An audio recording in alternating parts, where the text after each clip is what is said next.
I'm Rachel, the owner and creator here at the Eclectic Cottage in Spokane, Washington.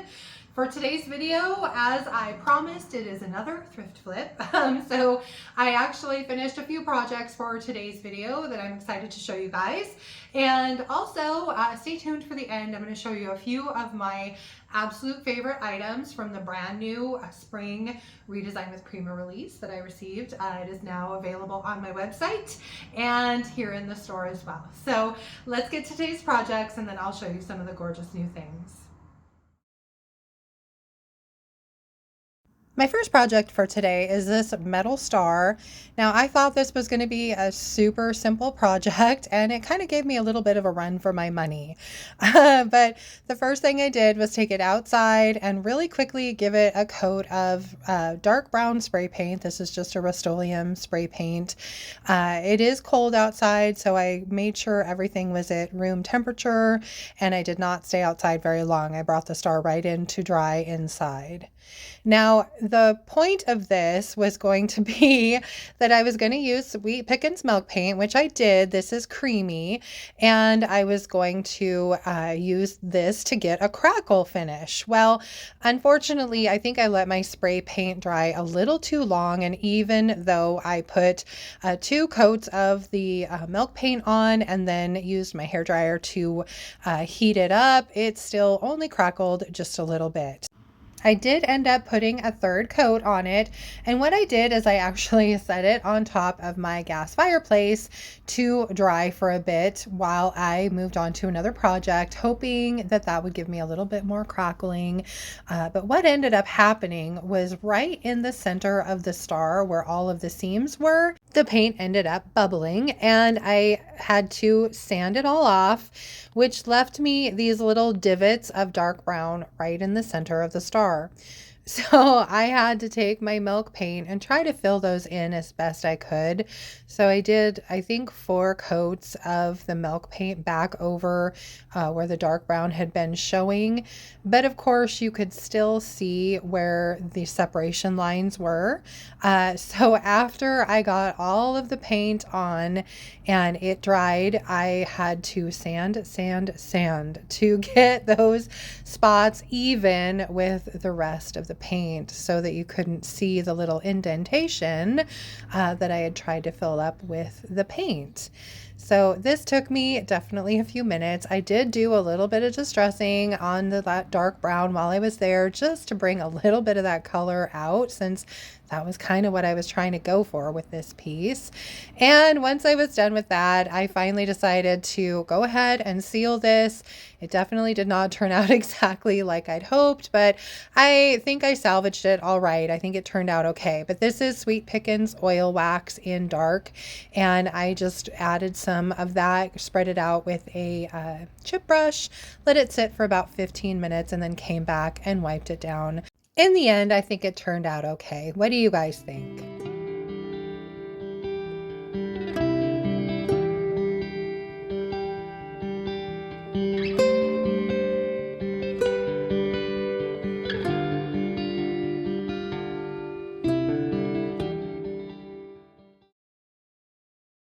Thankfully, project 2 was pretty simple.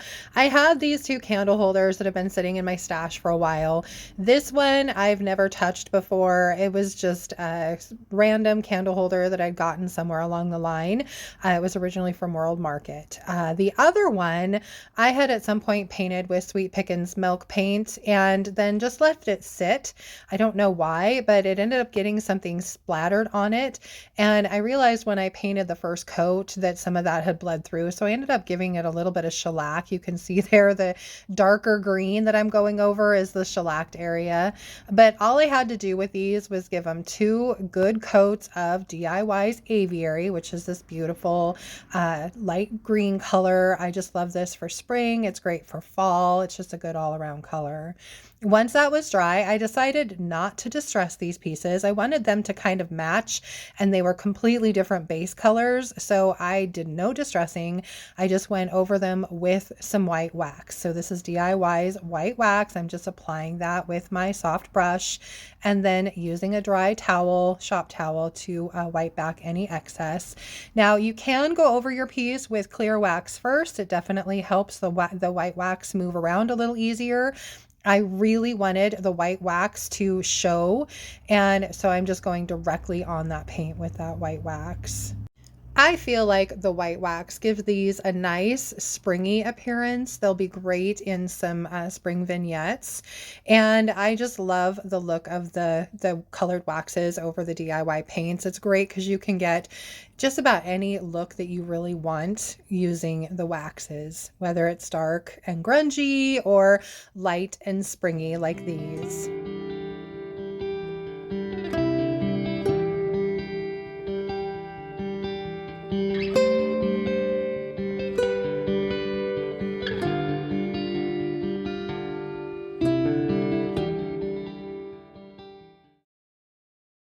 My third and final project is this cute little wooden cabinet that I've again had kicking around in my kitchen for quite a while now. I began by removing the glass from the front and the little latch on the side. The latch was actually broken, so I ended up throwing that away and ordering a new one. And then I started painting this thing, and I am using Sweet Pickins milk paint. This color is called Creamy. It's pretty close to DIY's crinoline. I just like the way that Sweet Pickins milk paint finishes a piece. I love the eggshell finish that it gives. And so I decided to go with that on this piece. Although I can tell you, this raw wood just soaked that milk paint right in on the first coat. I mean, it still looked gray by the time I was finished. You can see there. Thankfully, by the second coat, things started looking a little bit better. But I did end up having to go over this with 4 coats of the DI or of the Sweet Pickins milk paint. So it did take a little bit of time, but in the end, I think it was worth it. Now, I did use Extra Bond in my paint. I normally do unless I'm going for a chippy finish, even though over that raw wood, it probably wasn't necessary. Then it was on to the glass while that sat and dried, and I am just cleaning that up really well. And I decided I wanted to do something fun with the front. So I am using this beautiful stencil by Redesign with Prima called Renata. And this is Golden Ticket, which is DIY's gold liquid patina, not to be confused with the gold gilding wax. And I went with the patina just because it dries into a nice hard finish, and I thought that was probably the best choice for this glass. Love how it came out. Then I set that aside and went back to the cabinet, and I started with some sanding paper, and I'm using 150 grit sandpaper and going over the whole thing just to make sure it's nice and smooth. This was pretty raw wood when I started, and there were a few areas where it was still just a little bit rough, and I wanted to make sure there weren't any rough patches left when I was done. And of course, I'm giving it a little bit of distressing. This is going to be a shabby chic kind of finish on this piece, and you can't have shabby chic without a little shabby. So that is why I am going ahead and distressing. Once I was done with the distressing portion of this, I went ahead and grabbed a damp shop towel and wiped all the sanding dust off and gave it a nice little bath. And then it was time to move on to decorating this piece.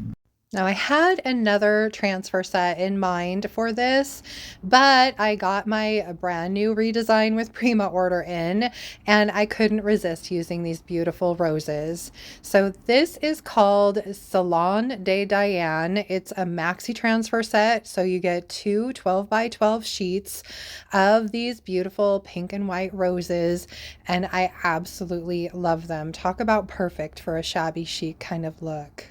So I cut out the portions that I wanted to use on each shelf and just kind of laid them out about where I wanted them. And then I would peel the backing off of each individual transfer, lay it down carefully exactly where I wanted it, and then using that transfer stick, just rub down the transfer, peeling back that piece of vellum at the same time. Once I had the first one done, I moved on to the second. I had to cut a little bit more off just because it wouldn't quite fit where I wanted it to.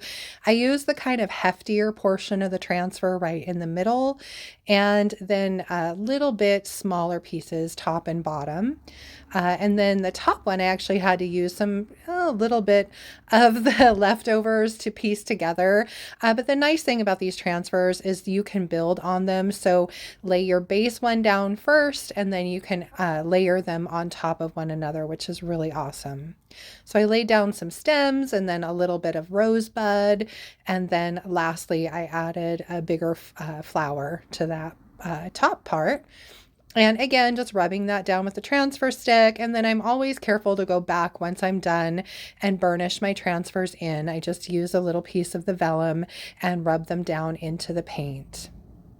And then it was time to seal this piece. Now, I know this really looks a little scary.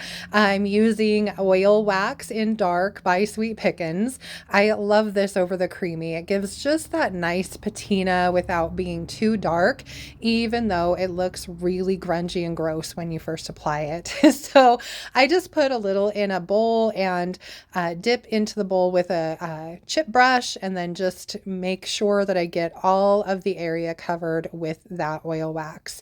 It is kind of drippy, so you don't need a very thick layer. A little bit goes a long way with the oil wax. Then you just let it sit on your piece for about 15 minutes and then come back and clean all of the excess wax off. You want it nice and dry to the touch when you're finished. So I usually go through a few of my shop towels doing this process. I start with one and just kind of wipe everything down, and then I'll go back with a clean one and wipe a little bit more. And once I'm done, I just make sure that everything is nice and dry and all cleaned up. So it definitely takes a minute, but I absolutely love the effect that it gives. Once I'd finished wiping down the bulk of this piece, I remembered I still needed to finish the bottom. So I had to quickly put a layer of wax on that, wait for that to set, and then wipe that back with my shop towel before I could go ahead and put the glass back in. And I went ahead and did that, trying not to get too many fingerprints all over it. And then it was time to add back a latch. Luckily, Amazon was very quick and I was able to get them in time to finish this video. So I went ahead and added that. And then this little cabinet is finally finished. I absolutely love how it came out. I hope you guys do too.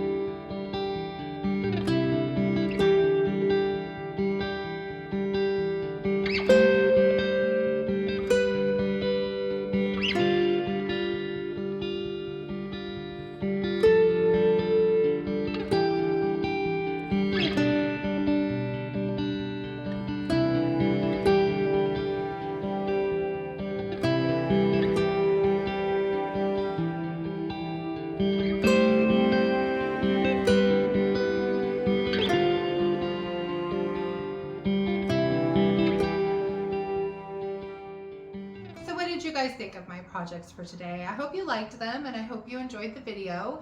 If you did, please remember to give it a thumbs up. I so appreciate that. If you haven't already, I would love it if you would subscribe to my channel and then just hit the little notification bell so you don't miss anything. And then don't forget to comment below and let me know which of the projects from today's video your favorite was. For Tuesday, I will also be doing some sort of a thrift flip, possibly a little bit of a furniture flip. I am working again on the little dilapidated dresser, even though she's not quite so dilapidated anymore, but I really want to get it done.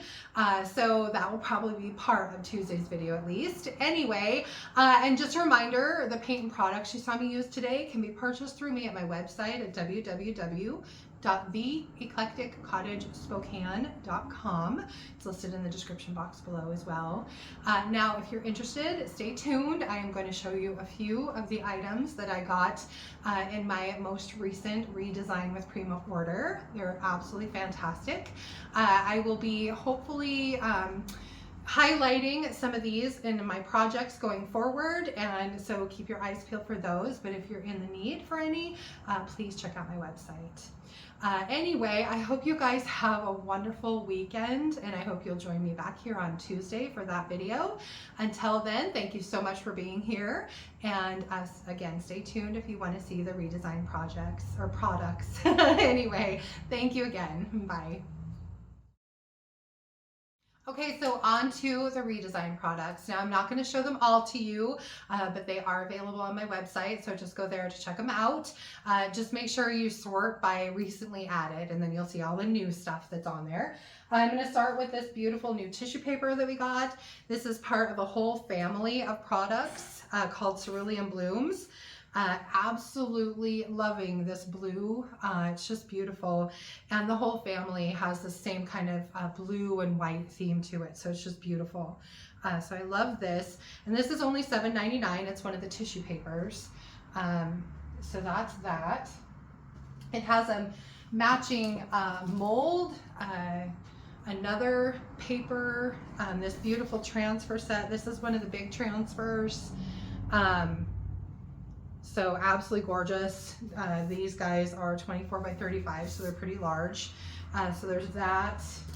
Like I said, there's another paper, and then a smaller transfer set. I think I actually have it in here. Yeah, right here. So this is the maxi transfer set. So you get two 12 by 12 sheets with this. So anyway, just a really pretty kind of family of products. And then there's the one that's kind of farm-based that I absolutely love. The transfer is a cow. So there are actually, if you look here, there are a few little cows and some words that come with it. So just really, really sweet. And then there's a matching maxi transfer. This is called Country Charm.